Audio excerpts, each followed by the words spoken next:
So hi my dear MHT CET aspirants, ये video आप सभी के लिए ही है। ये वीडियो 5 मिनट का वीडियो रहेगा, बट मोस्ट इंपॉर्टेंट वीडियो है, जिससे आपका PCM मैथमेटिक्स में आपके सबसे इंपॉर्टेंट चैप्टर कौन कौन से, जिस पे आपको सबसे ज़्यादा फोकस रखना है at a time of revision. मुझे मालूम है आप सभी को इंटीग्रेशन टफ जा रहा है, इंटीग्रेशन याद नहीं हो रहा। सो उसके अलावा बहुत सारे चैप्टर है, आप 50+ मार्क्स आराम से मैथ्स में बटोर सकते हो। वही चीज़ें हम इस वीडियो में देखने वाले हैं। सो प्लीज़ वीडियो को जरूर एंड तक देखना। बाकी फ्री मॉक टेस्ट है, मॉक टेस्ट भी आपको देनी है, उसके बारे में भी हम डिस्कस करेंगे इन दी फर्दर वीडियो कि मॉक टेस्ट कहाँ पे फ्री मॉक टेस्ट है, कहाँ पे आपको CET के पैटर्न के हिसाब से मॉक टेस्ट मिलेगी। नॉट ओनली JEE पैटर्न जो 3 घंटे का PCM दे रहे हो, वैसा CET नहीं आता। CET में आपका 1.5 घंटे का फिजिक्स केमिस्ट्री, 1.5 घंटे का मैथमेटिक्स सेक्शन में डिवाइड होता है, और उसमें आप इंटरचेंज नहीं कर सकते, ये चीज़ याद रखो। और उसी के हिसाब से हमारी मॉक टेस्ट भी डिज़ाइन है। आप हमको हमारी मॉक टेस्ट एक बार विजिट करना, आपको नीचे लिंक मिल जाएगी। सो गाइस यही था, बाकी चलो वीडियो को शुरू करते हैं।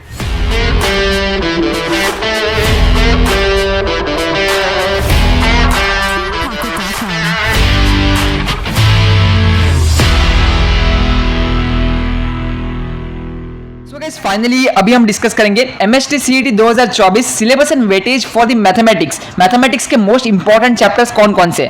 सबसे पहले MHT CET में मैथ्स के 50 क्वेश्चन आएंगे। हर एक क्वेश्चन आपको 2 मार्क्स देगा, जिससे आपको 100 मार्क का पेपर रहेगा मैथमेटिक्स का। उसको सॉल्व करने का टाइम मिलता है 1.5 घंटे, और इसी के पैटर्न के हिसाब से हमारी मॉक टेस्ट भी डिजाइन है। आप सभी को मॉक टेस्ट मालूम है, फ्री मॉक टेस्ट है, तो जरूर ऐप डाउनलोड करो और जरूर जाके आप फ्री मॉक टेस्ट दो। आपको ये मॉक टेस्ट जो है वो लैपटॉप पे देनी है, कंप्यूटर पे देनी है, और कंप्लीटली CET का जैसा डिट्टो इंटरफेस आता है वैसा का वैसा ही इंटरफेस है। सो कोई चेंज नहीं, आपको ऐसा ही लगेगा आप CET की एग्जाम पहले ही दे चुके हो।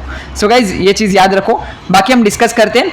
सबसे पहले आप सभी को मालूम होगा कि MHT CET है, JEE के पैटर्न के हिसाब से नहीं चलता। JEE में होता है NCERT सिलेबस, MHT CET में होता है Maharashtra text book syllabus. MHT CET में 80% जो सिलेबस है वो आपका क्लास 12 से पूछा जाता है, 20% सिलेबस क्लास 11 से पूछा जाता है। सो अभी हम पहला फोकस हमने क्लास 12 के ऊपर रहना चाहिए।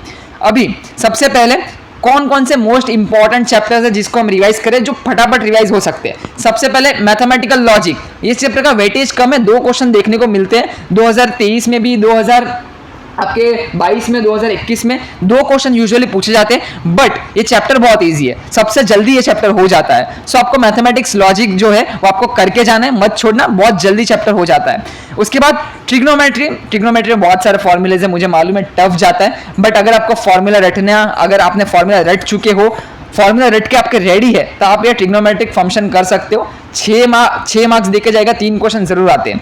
अभी बात करते हैं नीचे ये जो चैप्टर्स है ये इंपॉर्टेंट है, अभी इस पे फोकस करो। सबसे पहले वेक्टर से क्या आएगा, वेक्टर से भर के क्वेश्चंस मिलेंगे। वेक्टर 3D बहुत इंपॉर्टेंट है, JEE में भी आपने देख चुके होंगे, JEE की जिसने एग्जाम दी होगी, वेक्टर 3D के क्वेश्चन हर शिफ्ट में, हर पेपर में भर के आते हैं। वैसा ही MHT CET में भी होता है। वेक्टर के आपको फॉर्मूलेज अच्छे से रटने, वेक्टर के कंसेप्ट जरूर देख के जाना। वेक्टर से आपके 4 क्वेश्चन आएंगे जो आपको 8 मार्क्स देके जाएंगे, ये याद रखो। 4 में से अगर आप 3 भी अच्छे से सॉल्व करके जाते हो, 6 मार्क्स तो आपके कंफर्म यहाँ पे वेक्टर से बन ही जाते हैं। उसके बाद लाइंस एंड प्लेन्स से भी 4 क्वेश्चन आते हैं, 8 मार्क्स देके जाते हैं। सो लाइंस एंड प्लेन्स भी बहुत इंपॉर्टेंट है। सो लाइंस एंड प्लेन्स पे भी ज्यादा फोकस रखना। जिसको डिफरेंशिएशन, इंटीग्रेशन टफ लगता है ना गाइज, ये चैप्टर पे फोकस करो। आपका मैथमेटिक्स लॉजिक्स है, मैट्राइसिस है, वेक्टर है, लाइंस एंड प्लेन्स है, लीनियर प्रोग्रामिंग है, ये चैप्टर पे फोकस करो, यहाँ से मार्क्स निकालो अगर आपको डिफरेंशिएशन और इंटीग्रेशन टफ जाता है। बाकी टफ जाना नहीं चाहिए। सो ये बात है, क्योंकि इंटीग्रेशन डिफरेंशिएशन से आपको भी क्वेश्चंस बहुत सारे आते हैं। आपको अगर इंटीग्रेशन टफ लग रहा है, डिफरेंशिएशन पे फोकस करो। डिफरेंशिएशन से आपका 4 क्वेश्चन जरूर आते हैं हर शिफ्ट में, तो 4 क्वेश्चन आपको 8 मार्क देके जाते हैं। सो चैप्टर 1 डिफरेंशिएशन आपको कंप्लीट आना चाहिए। एप्लीकेशन ऑफ डेरिवेटिव ये इजी टॉपिक है, इसमें आपके फिक्स्ड क्वेश्चन होते हैं। ऐसे ही टाइप के क्वेश्चन आपको मिलेंगे जो आपके टेक्स्ट बुक में है, वैसे ही सिमिलर क्वेश्चन आएंगे, सिर्फ वैल्यूज चेंज होगी। सो application of derivatives 3 question 6 mark जरूर देके जाएंगे। आपको PYQs की प्रैक्टिस जरूर करनी है। स्पेशली मैथमेटिक्स का जो पार्ट 2 की टेक्स्ट बुक है आपकी, उसमें जो आपका डिफरेंशिएशन है, इंटीग्रेशन है, उसके PYQs जरूर करके जाओ। PYQs इंपॉर्टेंट है इन चैप्टर्स के, ये चीज़ याद रखो। इंटीग्रेशन से 3 क्वेश्चन 6 मार्क्स, अगर ये टफ जा रहा है तो छोड़ सकते हो, डिफरेंशिएशन पे फोकस करो। ये चीज़ मैं अभी भी बोल रहा हूँ, क्योंकि इंटीग्रेशन बहुत स्टूडेंट्स को टफ जाता है। नेक्स्ट बात करते हैं प्रोबेबिलिटी एंड बाइनोमियल डिस्ट्रीब्यूशन। ये 2 चैप्टर है, दोनों चैप्टर से 2 क्वेश्चन, 4 क्वेश्चन आएंगे, 8 मार्क देके जाएंगे। सो लास्ट के ये 2 चैप्टर जरूर दिमाग में रखना, और यहाँ से आप आराम से 8 मार्क बटोर सकते हो। सो कंक्लूजन में दे देता हूँ क्लास 12 के ऊपर। आपकी जो पार्ट 1 की टेक्स्ट बुक है वो बहुत इंपॉर्टेंट है, इजी टेक्स्ट बुक है। Mathematics, logic, vector, lines and planes, pair of straight line and linear programming, ये 5 चैप्टर इजी चैप्टर है, आराम से किए जा सकते हैं 10 दिन के अंदर भी। इन 5 चैप्टर पे फोकस करो, आप यहाँ से आराम से 25 मार्क बटोर के जा सकते हो। सो 25 से 30 मार्क आपके पार्ट 1 से आ जाएंगे मैथ्स से। उसके बाद नेक्स्ट मैंने आपको ये बोला कि इंटीग्रेशन टफ जाता है तो डिफरेंशिएशन पे फोकस करो। So differentiation chapter 1, second application of derivative, ये 2 चैप्टर करके जाओ। ये 2 चैप्टर भी अगर आप कर लोगे तो आप यहाँ से आराम से 14 मार्क तक बटोर सकते हो। सो यहाँ से ये 2 चैप्टर आराम से अच्छे से करके जाओ। फिर लास्ट अगर हो सकता है तो बाइनोमियल एंड प्रोबेबिलिटी डिस्ट्रीब्यूशन, इन पे फोकस करना, ये भी आपको 8 मार्क देके जाते हैं। सो ये थे आपके मोस्ट इंपॉर्टेंट चैप्टर। आपको कुछ आइडियाज लगा होगा। अगर आपको अभी भी लग रहा है तो पार्ट 1 के टेक्स्ट बुक अच्छे से करो।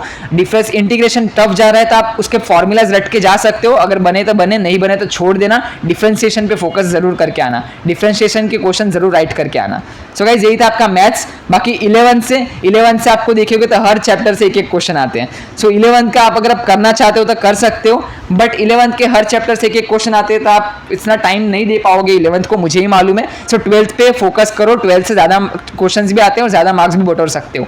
सो गाइस यही था, बाकी रिवाइज करते रहो। PYQs are important. Mock test के लिए मैंने बता दिया, फ्री मॉक टेस्ट है, कोई पैसा देने की जरूरत नहीं है। कोर्सेज पे जाओ, पेड कोर्स है, कोर्स पे क्लिक करो, फ्री कंटेंट पे जाओ। फ्री कंटेंट में एक मॉक टेस्ट फ्री है, 10 बार दे सकते हो आप वो मॉक टेस्ट, फायदा उठाओ। चलो फिर मिलते हैं नेक्स्ट वीडियो में।